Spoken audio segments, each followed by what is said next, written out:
दोस्तों, आपसे अक्सर परीक्षा में पूछा जाता है एनिमिज्म क्या है। तो हिंदी में से क्या कहते हैं? जीववाद। बहुत ही अच्छा वर्ड है और सभी तरह की परीक्षाओं में पूछा जाता है। अध्यापक संबंधी परीक्षाओं में तो मुख्य तौर पर पूछा ही जाता है। एनिमिज्म एक लैटिन भाषा के शब्द एनिमा किससे बना है? एनिमा से, जिसका अर्थ क्या होता है? साउल। साउल मीन्स क्या होता है? आत्मा।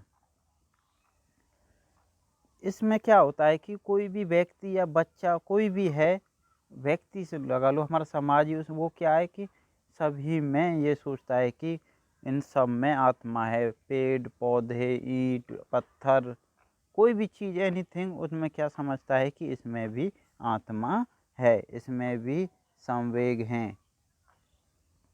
यह टेलर के द्वारा, आपने सुना होगा ईबी टेलर का नाम, ईबी टेलर के द्वारा दिया गया, जो कि कहाँ के रहने वाले थे? इंग्लैंड के रहने वाले थे। 1871 में उन्होंने एक पुस्तक लिखी थी जिसका नाम क्या था? Primitive culture. कई बार ये पुस्तक भी पूछी गई है। प्रिमिटिव कल्चर किसके द्वारा, किसकी बुक है, किसके द्वारा दी गई?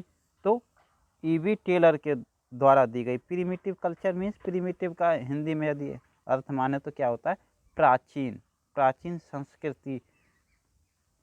पुस्तक में उन्होंने सबसे पहले एनिमिज्म शब्द का जिक्र किया था। दोस्तों, जो एनिमिज्म क्या है, ये सभी जो हमारे धर्म हैं, जो रिलीजन हैं, उनका सबसे आधार माना जाता है। उन सबसे पहले क्या था?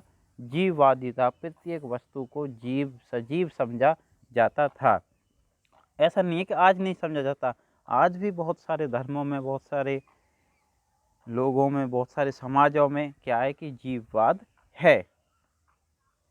आगे बात करें हम, यदि हम पियाजे के अनुसार जो प्री ऑपरेशनल स्टेज होती है, उस तब बच्चों में सबसे ज़्यादा सजीववाद देखा होगा। आपने देखा होगा कि बच्चों के पास जो भी खिलौने होते हैं, उन्हें क्या, वो अपनी तरह सजीव समझते हैं। उन्हें खाना खिलाएंगे, पानी पिलाएंगे, यदि वो गिर जाएंगे तो कहते हैं मम्मी इसको चोट लग गई आदि वगैरह। क्या है कि वो उनमें क्या समझते हैं? जीववाद होता है। वो उनमें संवेग समझते हैं, उनमें वो आत्मा समझते हैं, वो उनमें जीवन समझते हैं। जैसे कि आपने मानविकर अलंकार पढ़ा होगा, पर्सोनिफिकेशन। उसमें क्या होता है कि उसमें सजीव, जैसे उदाहरण के तौर पर हम समझें कि उसमें होता है कि देखो बादल कैसे मुस्कुरा रहे हैं।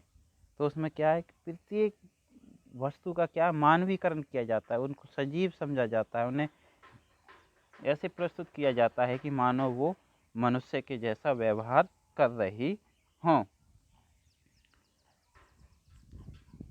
तो ये होता है मानवीकरण अलंकार। जैसे कि एक परीक्षा में आया था, एस्टेट की परीक्षा में अभी आया था, कि एक बच्चा कहते हैं कि माँ आज सूरज उदास है।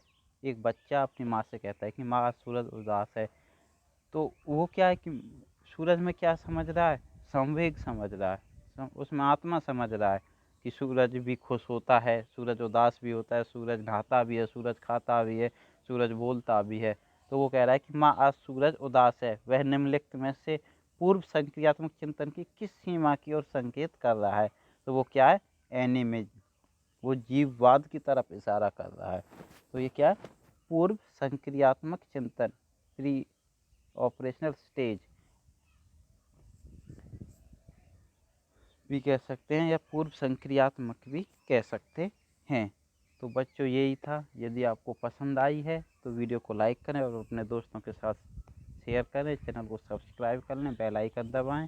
यहाँ पर आपको ऐसे ही अध्यापक संबंधित जानकारी मिलती रहेगी और उनसे आने वाली वैकेंसी भी आपको यहाँ मिलती हैं। Thank you.